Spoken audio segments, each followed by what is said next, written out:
Hello, welcome back my YouTube channel. അപ്പോൾ ഇന്നത്തെ video എന്ന് പറയുന്നത് മെമ്പേഴ്സ് ഒള്ളിനെ കുറിച്ചുള്ള വീഡിയോ ആണ്. ഞാൻ ഒരിക്കലും ഇങ്ങനൊരു വീഡിയോ ഇടും എന്ന് ഞാൻ പ്രതീക്ഷിച്ചില്ല. സത്യം പറഞ്ഞാൽ മെമ്പേഴ്സ് ഒള്ളി വീഡിയോസ് എന്താണെന്ന് അറിഞ്ഞുകൂടാത്തവർക്ക് ഞാൻ ചെറുതായിട്ട് പറഞ്ഞുതരാം. ഹാഫ് മോണിറ്റൈസ് ആകുമ്പോൾ, അതായത് 3 മില്യൺ വ്യൂസ് വേണം ഷോർട്സിൽ, അല്ലെങ്കിൽ 3000 വാച്ച് അവറും 500 സബ്സ്ക്രൈബറും 3 വീഡിയോ മിനിമം ഇട്ടിരിക്കണം. അങ്ങനെയുള്ളവർക്കാണ് ഹാഫ് മോണിറ്റൈസ് ആവുന്നത്. അങ്ങനെ ഹാഫ് മോണിറ്റൈസ് ആയിക്കഴിഞ്ഞാൽ നമുക്ക് മെമ്പേഴ്സ് ഓൺലി വീഡിയോസ് ഇടാൻ പറ്റും. അതായത് പേയ്മെൻറ്റ് അടച്ച്, അതായത് first level, second level, third level എന്ന് പറഞ്ഞ് കുറച്ച് ലെവലുണ്ട്. ഫസ്റ്റ് ലെവലിലുള്ള പേയ്മെൻ്റ് ആയിരിക്കില്ല സെക്കൻഡ് ലെവലിൽ. ഞാൻ ഉദാഹരണത്തിന് പറഞ്ഞുതരാം. ഫസ്റ്റ് ലെവലിൽ 30 രൂപയാണെങ്കിൽ സെക്കൻഡ് ലെവലിൽ അത് 60 രൂപയായിരിക്കും. അങ്ങനെ നമുക്ക് പേയ്മെൻറ്റ് അടച്ചിട്ട് കാണാൻ പറ്റിയ കുറച്ച് വീഡിയോസാണ് മെമ്പേഴ്സ് ഓൺലി വീഡിയോസ് എന്ന് പറയുന്നത്. അതുപോലെ തന്നെ ഹാഫ് മോണിറ്റൈസ് ആയ വേറെ 2 കാര്യങ്ങളുണ്ട്. അത് ഇപ്പം ഞാൻ പറയുന്നില്ല, കാരണം അതിനെക്കുറിച്ച് എനിക്ക് വലിയൊരു ധാരണയില്ല. അതുകൊണ്ട് ഞാൻ അതിനെക്കുറിച്ചൊന്നും പറയുന്നില്ല. അപ്പോൾ നമ്മൾ പറഞ്ഞു വന്നത് മെമ്പേഴ്സ് ഓൺലി വീഡിയോ ആണ്. മെമ്പേഴ്സ് ഓൺലി വീഡിയോ ഞാൻ ഇട്ടായിരുന്നു. ഒരു 3-4 വീഡിയോസേ ഇട്ടുള്ളൂ. ഫസ്റ്റ് ലെവലിൽ 3 വീഡിയോസോ എന്തോ എനിക്ക് കറക്റ്റായിട്ട് ഓർമ്മയില്ല. സെക്കൻഡ് ലെവലിൽ അങ്ങനെ ഇട്ടു. അപ്പോൾ ഫസ്റ്റ് ലെവലിലും സെക്കൻഡ് ലെവലിലും കുറച്ച് വീഡിയോസ് ഇട്ട് കുറച്ച് മെമ്പേഴ്സ് ഓൺലി, അതായത് മെമ്പേഴ്സായി എനിക്ക് ഒരു 10-15 പേര് മെമ്പേഴ്സായിട്ട് വന്നു. 15 എനിക്ക് കറക്റ്റ് അതും ഓർമ്മയില്ല. 10-15 പേര്, 15 എത്ര പേരാണെന്ന് എനിക്ക് കറക്റ്റായിട്ട് ഓർമ്മയില്ല. അപ്പോൾ മെമ്പേഴ്സായിട്ടും വന്നു. അപ്പോൾ എനിക്ക് എന്ത് വീഡിയോ ഇടണമെന്ന് സത്യം പറഞ്ഞാൽ അറിഞ്ഞൂടാ. കാരണം ഈ ബാക്കിയുള്ളവർ കാണാത്ത വീഡിയോസ് ആയിരിക്കണമല്ലോ മെമ്പേഴ്സ് ഉള്ളിലേക്ക് ഇടേണ്ടത്. അതായത് ബാക്കി നോർമലായിട്ടുള്ള ആൾക്കാരാണെങ്കിൽ പേയ്മെൻ്റ് ഒന്നും കൊടുക്കാതെ അല്ലാതെ കണ്ടുകൊണ്ടിരിക്കുന്നതാണ്. പക്ഷേ ഈ മെമ്പേഴ്സ് ഉള്ളി എന്ന് പറയുമ്പോൾ പേയ്മെൻ്റ് ഒക്കെ കൊടുത്ത് കാണുന്നതാണ്. അപ്പോൾ അവർക്ക് എന്തെങ്കിലും സ്പെഷ്യൽ വീഡിയോസ് ഇടണം. അതുകൊണ്ട് എനിക്ക് എന്ത് വീഡിയോസ് ഇടണമെന്ന് എനിക്ക് അറിഞ്ഞൂടായിരുന്നു. അങ്ങനെ ഞാൻ ഒരു സാരി ഡ്രാപ്പിങ്ങും അതുപോലെ തന്നെ വേറെ 2-3 ഷോർട്സും ഇട്ടു. ഷോർട്സ് ഇട്ട് കുറച്ച് ദിവസം കഴിഞ്ഞപ്പോൾ അത് മെമ്പേഴ്സ് ഉള്ളി സംഭവമേ അതിൽ നിന്ന് പോയി. അതെങ്ങനെ പോയെന്ന് ചോദിച്ചാൽ എനിക്കും അറിഞ്ഞുകൂടാ. പക്ഷെ ആ മെമ്പേഴ്സ് ഉള്ളിയുടെ ഈ ഒരു ജോയിൻ ബട്ടൺ ഉണ്ടല്ലോ, ഈ ജോയിൻ ബട്ടൺ പോയതിൽ തുടർന്ന് എനിക്ക് ഒരുപാട് കമൻസ് ഇങ്ങനെ വന്നിരുന്നു. നമ്മളെ പൈസ പോയി, പൈസ തിരിച്ചു തരൂ, പൈസ കുറേ പോയി എന്നൊക്കെ പറഞ്ഞ് ഭയങ്കരമായിട്ട് ഉള്ള കമൻസൊക്കെ ഇങ്ങനെ വന്നു. അപ്പോൾ എൻ്റെ അടുത്ത് പേഴ്സണലി അറിയാമെന്നുള്ളവരൊക്കെ ഇങ്ങനെ ചോദിച്ചു എന്താണ് പ്രശ്നം. ഞാൻ എന്തോ ആരോഗ്യം പറ്റിച്ചതുപോലെയൊക്കെയാണ് ഇവിടെ എൻ്റെ പേഴ്സണലി അറിയാമെന്നുള്ളവരൊക്കെ എൻ്റെ അടുത്ത് 2-3 പേര് പറഞ്ഞത്. അല്ലാതെ നോർമലായിട്ട് പറഞ്ഞവരുമുണ്ട്. അപ്പോൾ പേഴ്സണലി അറിയാമെന്നുള്ളവർ വിചാരിച്ചു ഞാൻ എന്തോ ആരോഗ്യം പറ്റിച്ചു. അപ്പോൾ അവർ ചോദിച്ചു എന്തിൻ്റെ പൈസയാണ് എന്നൊക്കെ ഇങ്ങനെ ചോദിച്ചപ്പോൾ എനിക്ക് പൈസ അതിൽ നിന്ന് കിട്ടിയോ ഇല്ലയോ എന്നൊക്കെ ഒരുപാട് ഡൗട്ട് കാണും. സത്യം പറഞ്ഞാൽ എനിക്ക് അതിൽ നിന്ന് 1 രൂപ പോലും കിട്ടിയില്ല. എനിക്ക് സത്യം പറഞ്ഞാൽ അതിൽ നിന്ന് 3000 രൂപ ഏണിങ്സ് കിട്ടാണ്ടായിരുന്നു. അതായത് മെമ്പേഴ്സ് ഉള്ളി വീഡിയോസിൽ 3000 രൂപ കിട്ടാണ്ടായിരുന്നു. പക്ഷേ ആ മെമ്പേഴ്സ് ഉള്ളി ഫുള്ളായിട്ട് പോയതോടെ എനിക്ക് ആ പൈസ കിട്ടിയതേയില്ല. അത് നിങ്ങൾ വിശ്വസിക്കുമോ ഇല്ലയോ എന്ന് എനിക്ക് അറിഞ്ഞൂടാ. വിശ്വസിച്ചാലും ഇല്ലെങ്കിലും എനിക്കത് കിട്ടിയില്ല. എനിക്ക് 1 രൂപ പോലും ഇതുവരെ യൂട്യൂബിൽ നിന്ന് ഏണിങ്സ് കിട്ടിയിട്ടില്ല. അത് മെമ്പേഴ്സ് ഉള്ളി ആയിരുന്നാലും അല്ലാതെ ആയിരുന്നാലും. അപ്പോൾ ഞാൻ വിചാരിച്ചു എല്ലാവർക്കും ആ പൈസ ഓട്ടോ ക്രെഡിറ്റ് ആയിട്ട് കിട്ടിക്കാണുമെന്നാണ് വിചാരിച്ചത്. അങ്ങനെ ഇരിക്കുകയാണ് ഒരാൾ വന്ന് കമൻറ്റ് ഇട്ടത് നമ്മളെ പൈസ പോയി, നമ്മളെ പൈസ തിരിച്ചു തരണം എന്നൊക്കെ പറഞ്ഞ് മെസ്സേജ് ഇട്ടുകൊണ്ടിരുന്നത്. അപ്പോഴാണ് ഞാൻ പറഞ്ഞില്ലേ പേഴ്സണലി അറിയാമെന്നുള്ളവർ എൻ്റെ അടുത്ത് ചോദിച്ചു ഞാൻ എന്തോ പറ്റിച്ചതുപോലെ, ഞാൻ അവരിൽ നിന്ന് പൈസ വാങ്ങിയിട്ട് തിരിച്ചു കൊടുക്കാത്തതുപോലെയൊക്കെയാണ് അവർ സംസാരിച്ചത്. അപ്പോൾ ഞാൻ വിചാരിച്ചു അവരെയൊക്കെ ഒന്ന് ബ്ലോക്ക് ചെയ്തിടാം. കാരണം എനിക്ക് ആ ഒരു ഇത് കേൾക്കാൻ വയ്യാത്തത് കൊണ്ട് ഞാൻ എന്ത് ചെയ്തു, 2-3 പേരെയൊക്കെ പിടിച്ച് ബ്ലോക്ക് ചെയ്തൊക്കെ ഇട്ടു. എന്നിട്ടും ഈ കമൻസ് എന്ന് പറയുന്നത് വന്നുകൊണ്ടേയിരുന്നു ഈ സബ്സ്ക്രിപ്ഷനെ കുറിച്ച്, അതായത് മെമ്പേഴ്സ് ഓൺലി വീഡിയോസിനെ കുറിച്ച് ഇങ്ങനെ ഓരോന്നായിട്ട് ഇങ്ങനെ വന്നുകൊണ്ടേയിരുന്നു. അപ്പോൾ ഞാൻ വിചാരിച്ചു ഇതെന്തായിരുന്നാലും എത്രയെന്ന് പറഞ്ഞാൽ ഞാൻ ഡിലീറ്റ് ചെയ്യും ആ മെസ്സേജൊക്കെ, എത്രയെന്ന് പറഞ്ഞാൽ ഞാൻ ബ്ലോക്ക് ചെയ്യും എന്ന് വിചാരിച്ച് ഞാൻ എന്ത് ചെയ്തു, അത് ലീവ് ഇറ്റ് ചെയ്തു. കുറച്ച് ദിവസം കഴിഞ്ഞപ്പോൾ ഇന്നലെയാണോ മെനിഞ്ഞാന്നാണോ എന്ന് എനിക്ക് ഓർമ്മയില്ല, പിന്നെയും ഒരാൾ മെസ്സേജ് ഇട്ടു. അത് മോശമായിട്ടല്ല സത്യം പറഞ്ഞാൽ, ബാക്കിയുള്ളതൊക്കെ ചിലതൊക്കെ എനിക്ക് മോശമായിട്ടുള്ളതുപോലെയൊക്കെ എനിക്ക് ഫീൽ ചെയ്തു. കാരണം ഞാൻ എന്തോ പറ്റിച്ചതുപോലെ. സത്യം പറഞ്ഞാൽ എനിക്കും അറിയത്തില്ല, എനിക്കിതിനെക്കുറിച്ച് വലിയ ധാരണയില്ല എന്ന് പറയുമ്പം ഇത് ആരടുത്തും എനിക്ക് ചോദിക്കാൻ ഇവിടെ ആൾക്കാരില്ല.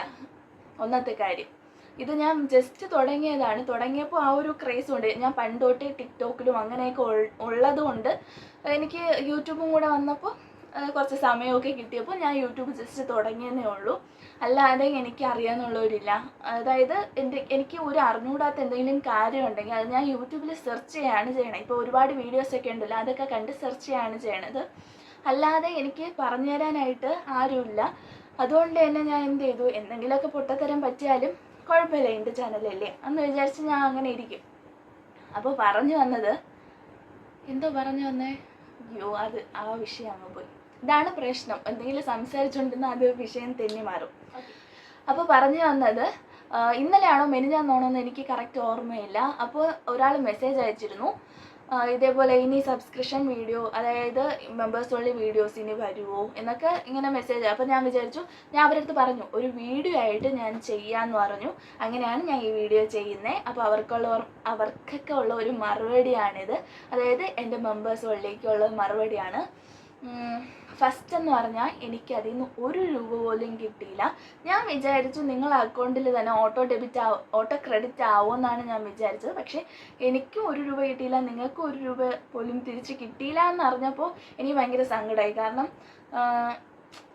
ഞാൻ കാരണം 1 രൂപ അല്ലെങ്കിൽ കുറച്ച് പൈസ പോയി എന്ന് പറയുന്നതിൽ എനിക്ക് ഒരുപാട് സങ്കടമുണ്ട്.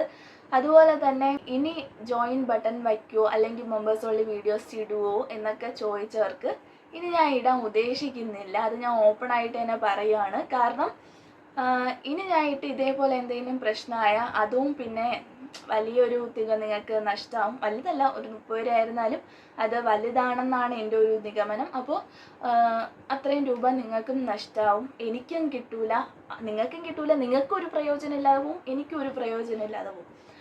അതുകൊണ്ട് ഞാൻ വിചാരിച്ചു ഇനി മെമ്പേഴ്സ് ഉള്ള വീഡിയോസ് ഒന്നും ഇടണ്ടെന്ന്. കുറച്ച് ദിവസം ആ ജോയിൻ ബട്ടൺ പോയി കുറച്ച് ഇഷ്യൂസൊക്കെ ആയി, കുറച്ച് മെയിലൊക്കെ അയച്ചപ്പോൾ അത് തിരിച്ച് വന്നായിരുന്നു. കുറച്ച് പ്രശ്നമൊക്കെ ആയി അതിൻ്റെ ഇതിൽ. പക്ഷെ അത് എനിക്ക് തിരിച്ച് കിട്ടി. എന്നിട്ടും ഞാൻ ചെയ്യാത്തത്, ഇനി എന്തെങ്കിലും പ്രശ്നമായാൽ അത് എന്നെയും ബാധിക്കും, നിങ്ങളെയും ബാധിക്കും, എൻ്റെ ചാനലിനെയും ബാധിക്കും. അതുകൊണ്ട് മാത്രമാണ് ഞാൻ ഇപ്പോൾ മെമ്പേഴ്സ് ഉള്ള വീഡിയോസ് ഇടാത്തതും ജോയിൻ ബട്ടൺ വയ്ക്കാത്തതും. അപ്പോൾ നിങ്ങളിത് മനസ്സിലാക്കുമെന്ന് ഞാൻ വിചാരിക്കുന്നു. നിങ്ങൾക്ക് എന്തെങ്കിലും ഡൗട്ട് ഉണ്ടെങ്കിൽ ചോദിച്ചാൽ മതി, ഞാൻ ഏതെങ്കിലും വീഡിയോസിൻ്റെ ഇടയിൽ കൂടെയൊക്കെ ഇങ്ങനെ പറയാം. അപ്പോൾ പൈസ എനിക്ക് കിട്ടിയില്ല, നിങ്ങൾക്കും കിട്ടിയില്ല എന്നാണ് നിങ്ങൾ പറഞ്ഞത്, എനിക്ക് അറിഞ്ഞുകൂടാതെ. എന്തായാലും എനിക്കും പൈസ കിട്ടിയില്ല, 0 ആണ് റവന്യൂ എന്ന് പറയുന്നത്. പിന്നെ മോണിറ്റൈസ് ആയോ എന്ന് ചോദിച്ചവരടുത്ത് എനിക്ക് മോണിറ്റൈസ് ആയില്ല, യൂട്യൂബിൽ നിന്ന് വരുമാനം കിട്ടാൻ തുടങ്ങിയില്ല. കിട്ടാൻ തുടങ്ങുമ്പം അത് ഉറപ്പായിട്ടും നിങ്ങളായിരിക്കും അറിയിക്കുന്നത്. കാരണം നിങ്ങളെ സപ്പോർട്ട് കൊണ്ടാണ് ഞാൻ ഇതുവരെ എത്തിയത്. അതുകൊണ്ട് ഉറപ്പായിട്ടും എൻ്റെ ഫാമിലി പോലെയാണ് ഞാൻ നിങ്ങളെയും കണക്കാക്കണം. അപ്പോൾ എനിക്കൊരു കാര്യം വന്നാൽ ഞാൻ അത് നിങ്ങളെയും പറയും, അതായത് എൻ്റെ ഫാമിലിയോടും പറയും. പിന്നെ കമൻറ്റിന് റിപ്ലൈ തരാത്ത കുറച്ച് പേര് പറഞ്ഞായിരുന്നു. സത്യം പറഞ്ഞാൽ എനിക്ക് റിപ്ലൈ തരാൻ ഒരു ചടപ്പായിരുന്നു ആദ്യം. പക്ഷെ ഇപ്പോൾ ഞാൻ മാക്സിമം റിപ്ലൈ കൊടുക്കുന്നുണ്ട്. അല്ലാതെ സമയമോ അങ്ങനെയൊന്നും ഇല്ലാത്തതുകൊണ്ടല്ല, എനിക്കൊരു ഒരു നാണക്കേടായിരുന്നു ആദ്യമൊക്കെ റിപ്ലൈ കൊടുക്കാം. പക്ഷെ ഇപ്പോൾ ഞാൻ റിപ്ലൈ ഒക്കെ കൊടുക്കുന്നുണ്ട്, ഞാൻ ഇപ്പോൾ നല്ല കുട്ടിയായി. വേറൊരാൾ പറഞ്ഞിരുന്നത് ആർക്കും അമ്മൂസിൻ്റെ ചാനലിന് എന്തോ 1K അടിച്ചപ്പോൾ സബ്സ്ക്രൈബ് ചെയ്തതാണ്. ഇപ്പോൾ അവർക്ക് 5K ആയി. എനിക്കിപ്പോൾ 2500 ആയുള്ളൂ. ഇപ്പം ഇന്ന് 2600 ആയെന്ന് തോന്നുന്നു. പിന്നെ എനിക്ക് സബ്സ്ക്രൈബർ ആണെങ്കിൽ വരും പോവും. ഇന്ന് 2 സബ്സ്ക്രൈബർ കൂടിയാൽ നാളെ ഉറപ്പായിട്ടും ഒന്ന് കുറയും. അങ്ങനെയാണ് സബ്സ്ക്രൈബർ ഇരിക്കുന്നത്. അപ്പോൾ എനിക്കിങ്ങനെ കമൻറ്റ് ഇട്ടപ്പോൾ എനിക്ക് ചെറിയ തോതിൽ വിഷമമൊക്കെ ആയി. കാരണം അവർക്ക് പെട്ടെന്ന് ഇങ്ങനെ സബ്സ്ക്രൈബർ കയറി, എനിക്ക് സബ്സ്ക്രൈബർ കയറിയില്ല എന്നൊക്കെ ഇങ്ങനെ വിചാരിച്ചു. പിന്നെ ഞാൻ വിചാരിച്ചു നമ്മൾ പതുക്കെ നേടണതും അതുപോലെ തന്നെ പെട്ടെന്ന് നേടുന്നതും, അതായത് നമ്മളൊരു ആഗ്രഹിച്ച് ഒരു സാധനം പെട്ടെന്ന് വാങ്ങണതും അതുപോലെ തന്നെ പതുക്കെ കിട്ടണതിന് തമ്മിൽ വ്യത്യാസമുണ്ട്. നമ്മൾ ആ കഷ്ടപ്പാടൊക്കെ അറിഞ്ഞ് കുറച്ച് കഷ്ടതയിലൂടെ ഇങ്ങനെ പോയി കുറച്ച് കല്ലും മുള്ളും എല്ലാം വേണം അതിൽ, എന്നാലേ നമ്മളത് കറക്റ്റ് വേയിലോട്ട് പോവും.